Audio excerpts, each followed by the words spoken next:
తిలక్ గారు చెప్పండి, 3 లక్షల కొత్త పెన్షన్లు రాబోతున్నాయట. ఎప్పుడు ఇంతకుముందు కూడా నాకు గుర్తు, ఈనాడు వాళ్ళు జూన్లో వస్తాయని, అప్పుడు వస్తాయి ఇప్పుడు వస్తాయని ఊరిస్తూ వచ్చారు. ఇప్పుడు ఎలక్షన్కి ముందు ఇవ్వబోతున్నారా? మీకేమనిపించింది?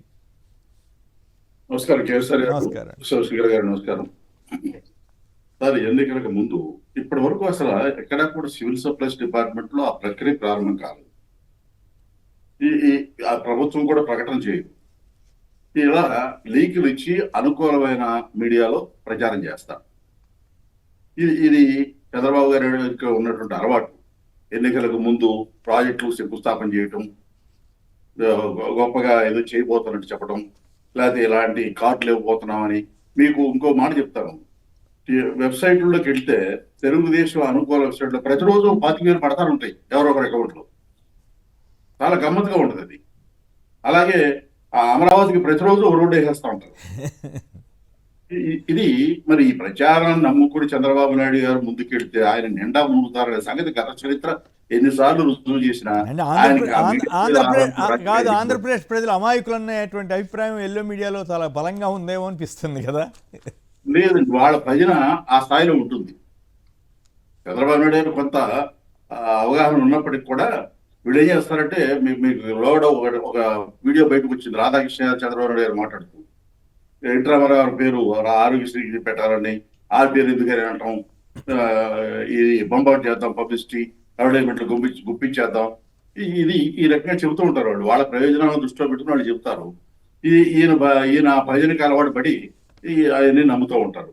ఇది ఎవరు చేయగలిగింది లేదు. ఇక ఇప్పుడు ప్రైవేటైజేషన్ పిక్చర్ పడి ప్రసాదాలు, దేవుడు ప్రసాదం ప్రైవేట్ దేవుడికి ఎవరు పెట్టండి, అసలు ఏమన్నా అర్థం ఉంది? అసలు అది ఎవరు మైండ్ పనిచేస్తుంది అసలు ప్రభుత్వానికి? చాలా విచిత్రంగా ఉన్నాయి ఈ ప్రభుత్వం ధోరణులు. అందువల్ల ఇది ఎన్నికల ముందు కార్లు ఇవ్వటం ఇటువంటివన్నీ కూడా సహజంగా జరిగే. ఇస్తామని చెప్పడం ఎంతవరకు ఇస్తారు? అయితే ఇప్పుడు 2 ఏళ్ళ మంది ఇప్పుడు చాలాసార్లు రాశారు ఈనాడు కానీ వాళ్ళు కానీ, ఇంకేముంది రేపు రాబోతున్నాయి, ఎల్లుండి రాబోతున్నాయి అన్నట్టుగా. ఎప్పటి నుంచో పెండింగ్లో ఉంది కదా, దాదాపు 2 ఏళ్ళుగా అసలు ఏమి ఒక్క కార్డు కూడా ఇవ్వలేదనే విమర్శ అయితే ఉన్నట్లుంది కదా. రైట్. సీమలో ఐటీ నవశాఖం అంట. మీరు కడప జిల్లా వారే కదా శివశంకర్ గారు, ఇక నవశాఖం వచ్చేసినట్టేనా? సార్ నమస్తే సార్, మీకు అదేవిధంగా తిలక్ గారికి, సాక్షి వీక్షకులందరికీ. ఇప్పుడు ఐటీ అనేటువంటిది ప్రపంచవ్యాప్తంగా పూర్తిగా ఈ రెసెషన్ అంటారు, ఏఐ టెక్నాలజీ వల్ల తట్టుకునేటువంటి పరిస్థితులు లేవు. జాబులు కూడా పెద్ద పెద్ద కంపెనీలు కూడా పోతా ఉన్నాయి. ఇప్పుడు ఈ కడపకు అనేటువంటిది నిజంగా కడపలో వాటర్ ఇరిగేషన్ అనేటువంటి ప్రాజెక్టులు లేదా అక్వాకల్చర్ ఇది చాలా ఇంపార్టెంట్. దానికి సంబంధించినటువంటి ఊసు లేదు. ఐటీ అనేటువంటిది ఏదైనా కూడా జగన్మోహన్ రెడ్డి గారు కూడాను ఇదే కడప జిల్లాలో ఇదే మన ఎయిర్పోర్ట్ అనుకున్నటువంటి ప్రాంతంలో అంతా కూడా కొప్పర్తి ఇండస్ట్రియల్ పార్క్ గా చేసేసి మెగా ఇండస్ట్రియల్ హబ్, తర్వాత సెమీ కండక్టర్స్, ఎలక్ట్రానిక్ సంబంధించినటువంటి పరికరాలని ఏదైతే ఉంటుందో అక్కడ అనుకూలంగా ఉంటుందని చెప్పి ఇచ్చేసి రేణుగుంట తర్వాత కడపలో పెట్టి ఏర్పాటు చేయడం జరిగింది. దాన్ని డెవలప్ చేయకపోగా ఈ రోజు కేవలం ఈ మున్సిపల్ కార్పొరేషన్ ఎన్నికలు వస్తున్నాయి కాబట్టి ఏదో ఇలా సగమారుతుంది అలా సగమారుతుంది పేపర్ల ప్రచారం. ఏదో ఇంతకుముందు కూడా మీరు గమనించింటారు సార్, గతంలో కూడా 2014లో కూడా జిల్లాకు ఒక ఎయిర్పోర్ట్ తీసుకొని వస్తాను, విమానాల్లో తిరగచ్చు అన్నారు. ఎయిర్పోర్ట్లు ఏమన్నాయో తర్వాత తెలియదు. తర్వాత కుప్పంలోకి వెళ్ళి తన దగ్గరనే ఇక్కడ ఆక్వా బాగా చేస్తున్నాము, కూరగాయలు విమానాల్లో మనము ఎక్స్పోర్ట్ చేసుకోవచ్చు, విమానాల్లోనే పంపించుకోవచ్చు, అంతగా మనం అభివృద్ధి చేస్తున్నామన్నారు. ఇప్పుడు ఉండేటువంటి దిక్కు లేదు. కనీసం ఉండేటువంటి ఈ యొక్క ఏదైతే ఉన్నాయో కదా, ఈ నిరుద్యోగులకు సంబంధించిన నిరుద్యోగ భృతి ఇవ్వకపోగా ప్రభుత్వంలో సంబంధించినటువంటిది ఒక డిఎస్సి మేము ఇచ్చింది మెగా డిఎస్సి అనేటువంటి పేరు మార్చుకుని ఇవ్వడం తప్ప ఉండేటువంటి పూర్తిగా ఈ వాలంటరీ వ్యవస్థను పూర్తిగా రద్దు చేసేసి వాళ్ళని రోడ్డు మీద పెట్టడము. ఇంతవరకు ఉద్యోగ అవకాశాలు ఎంతమందికి ఇచ్చారనేటువంటిది అంటే కేవలం గపాలు కొడితే 20 లక్షల మందికి 20 లక్షల మందికి అంటారు. ఎక్కడయ్యా కనీసం ఒక్క ఊర్లో అయినా కూడా, ఇప్పుడు ఉదాహరణ మీ ఊరు సార్, మీ ఊరు గన్నవరం దగ్గర ఉంటది. మీ ఊరికి వెళ్ళిన తర్వాత మీ ఊర్లో మీకు తెలుస్తుంది కదా, లేదా మీ పిల్లలకో ఇంకొకరికో మీ బంధువులకో ఆ ఊర్లో ఎన్ని ఉద్యోగాలు వస్తాయని మనకు తెలుస్తుంది. అంటే అందరికీ ఎవరి కొద్దిగా గుండె మీద చేసుకుంటే మా ఊర్లో నాకు తెలిసేసి ఎక్కడ కూడా ఎవరికి కూడా ఉద్యోగం రాలేదు. ఉండే పాపం వాలంటీర్లు 14 మంది వాలంటీర్లు ఉద్యోగాలు ఊస్టింగ్ తప్ప ఎక్కడ లేదు. ఇదంతా కూడా కేవలం మాయ చేయడమే. ఎంత అనుకూలమైన ప్రాంతం వైజాగ్ లోనే ఇండస్ట్రియల్ రాక ఉండే ఇండస్ట్రీలు అన్ని బయటకు వెళ్ళిపోతున్నాయి.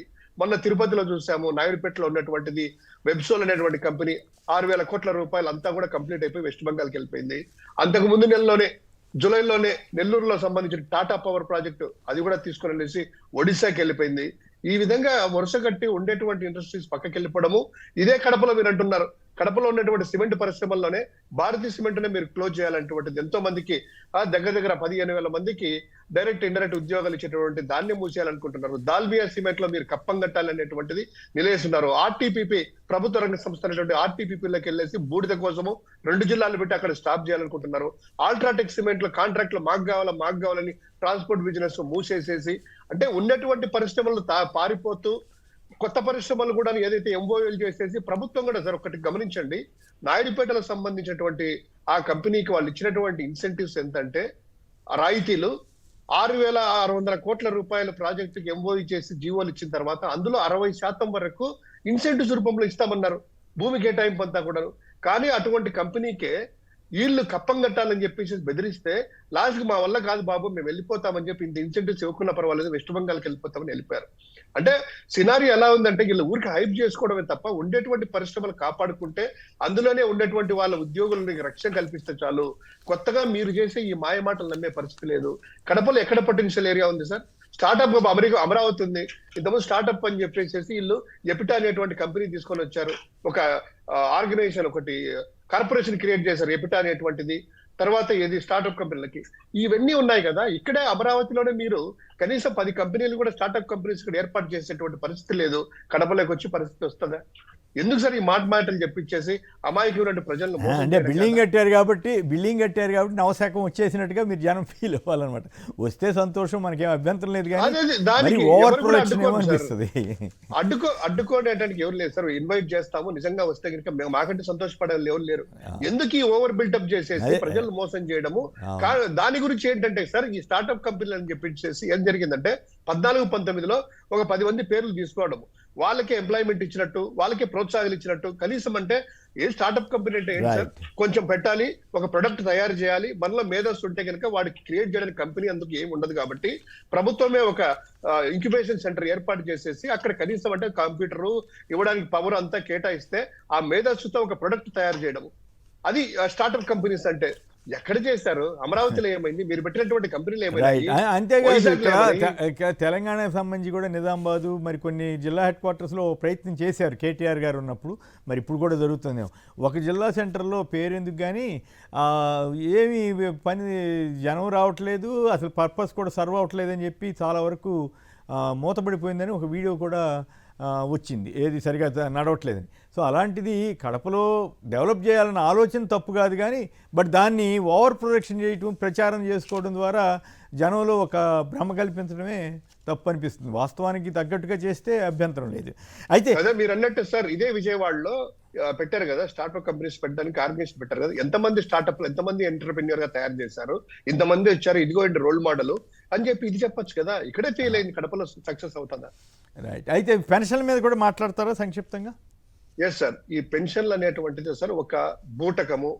ఈ వెన్నుపోటు పార్టీ ఏం చేస్తుందంటే వాళ్ళు చెప్పినటువంటిది మేనిఫెస్టోలో ఆయన చంద్రబాబు గారు గొడ్డల పార్టీ అని అనవసరంగా మాట్లాడుకుని చివరికి వెన్నుపోటు పార్టీ అన్న మీ గొడ్డల పార్టీ అని ఆయన రుజువు చేయలేకపోతున్నాడు, కానీ బట్ వెన్నుపోటు పార్టీ అని మీరు రుజువు చేసే పరిస్థితి తెచ్చుకున్నాడు ఆయన. ఎందుకో అంత సీనియర్ ఇట్లాంటి మాటలు మాట్లాడి అప్రదర్శ పాలవటం ఏమిటో అర్థం కాదు నాకు. నిన్న అధికారికంగానే సార్, అధికారికంగా మా అధ్యక్షుల వారు కూడా ప్రకటన కూడా మీరు అంతా వింటారు. ఇప్పటి నుంచి ఆ వెన్నుపోటు పార్టీ, ఎందుకంటే గొడవల పార్టీ ఏదో గాలి మీద వేసేసి ఏదో వాళ్ళ గొడ్డలు ఎవరు గొడ్డలు పెట్టారు ఏంటి అనేటువంటిది సిబిఐ విచారణ క్లియర్ గా జరగకోకుండా చూస్తుంది. ఎవరిది గొడ్డలో ఎవరి చేతుల గొడ్డలో తేలిండేది. ఈ రోజు వెన్నుపోటు పార్టీ అనేటువంటిది క్లియర్ కట్ గా ప్రజలకు ఎవిడెన్స్. అందులో మీరు కూడా ప్రత్యక్ష ఉదాహరణే. ఎవరు వెన్నుపోటు పొడిచారు, రామారావుకి ఎవరు పెట్టుకొచ్చి ఆ పార్టీని ఎలా లాక్కున్నారు అనేటువంటిది. సో దాని గురించి నిన్నటి నుంచి అధికారికంగా ఎక్కడా కూడాను మేము ఆ పార్టీ పేరుని పూర్తిగా వెన్నుపోటు పార్టీ, వెన్నుపోటు కూటమి, వెన్నుపోటు నాయకుడు అనేటువంటిదే దాని నామకరణం చేశారు. దానికి కూటమికి కూడా వెన్నుపోటు అని పెట్టారా?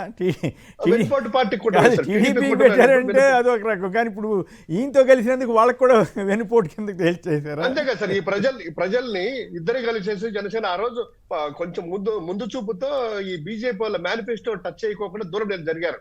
మేనిఫెస్టో రిలీజ్ చేశారు, మీరు గమనించారా లేదా? ఎన్నికల ముందు పక్కకి వెళ్ళిపోయారు, దాన్ని పట్టుకోలేదు. రమ్మన్నా కూడా వాళ్ళు రాలేదు. ఎందుకంటే ఇది వెన్నుపోటు పొడిచేదారు ఆయన ప్రజలకు అని చెప్పి చేసేసి. సో ఈ రోజు పెన్షన్లు కూడా సార్ ఏదైతే ఉందో మొదటి సంవత్సరం పూర్తయినప్పుడు గప్పాలు చెప్పుకొని 5 లక్షల మంది కొత్త పెన్షన్లు వస్తాయి, భార్యాభర్తలకు ఇద్దరికి పెన్షన్లు వస్తాయి, 45 ఏళ్ళు 50 ఏళ్ళు నిండిన వాళ్ళకి అందరికి పెన్షన్లు వస్తాయి అని చెప్పి ఏదైతే చెప్పారో ఈ ఎల్లో పత్రికలో మీరు చూసారేమో 3.5 లక్షలు ఒకసారి 5 లక్షల మంది కొత్తగా ఎన్రోల్మెంట్ అయిపోయింది. ఆ సచివాలయాల్లో అందరూ కూడా మొత్తం స్వీకరిస్తున్నారు, అప్లికేషన్లు అయిపోతాయని అన్నారు. 2 ఏళ్ళు వెన్నుపోటు పాలన పూర్తి అయిపోయింది. వెన్నుపోటు పాటు ఇది 2 ఏళ్ళు, ఎప్పటికి మన జూన్ లో అయినా కూడా లేదు. ఈ రోజు స్థానిక సంస్థల ఎన్నికలు వచ్చినాయి, తర్వాత ఇంటింటికి టీడీపీ అనేటువంటి వాళ్ళు తిరుగుతున్నారు. ఎక్కడికి వెళ్ళినా కూడాను అప్లికేషన్లతో ఇన్వైట్ చేస్తా ఉన్నారు. అయ్యా నాకేమైంది పెన్షన్, మాకేం సరిపోయింది. మీరు గతంలో సార్ గుర్తుందన్న చంద్రబాబు టైంలో కూడాను ఎవరన్నా చనిపోతారా పెన్షన్ రావడానికి ఎదురు చూసేవాళ్ళు పల్లెల్లో. అంటే చనిపోయిన వాళ్ళ ప్లేస్ లోనే ఇంకొకరికి వచ్చేది. ఒక పెన్షన్ దారు ఉంటే గనక వాళ్ళు చనిపోతే ఇంకొకరికి వచ్చేది. సేమ్ ఇదే ఇప్పుడు జరిగేటువంటి అంటే ఉండేటువంటి పెన్షన్లు రోజు రోజుకు తగ్గిస్తా ఉన్నారు. 5.5 లక్షల పెన్షన్లు తగ్గిపోయాయి, కొత్త పెన్షన్లు అనేటువంటిది రాలేదు. ఈ స్థానిక సంస్థల ఎన్నికల్లో ఏదో విధంగా మాయ చేయడానికి అప్లికేషన్లు తీసుకుంటున్నాం అనేటువంటి మాయే తప్ప ముందు జగన్ గారి హయాంలో 2024లో ఇచ్చినటువంటి ఆ పెన్షన్ సక్రమంగా ఆ నెంబర్ అమలు చేస్తే కొత్త పెన్షన్ దేవుడు ఎరుగనేటువంటి పరిస్థితి ఉంది సార్. రైట్.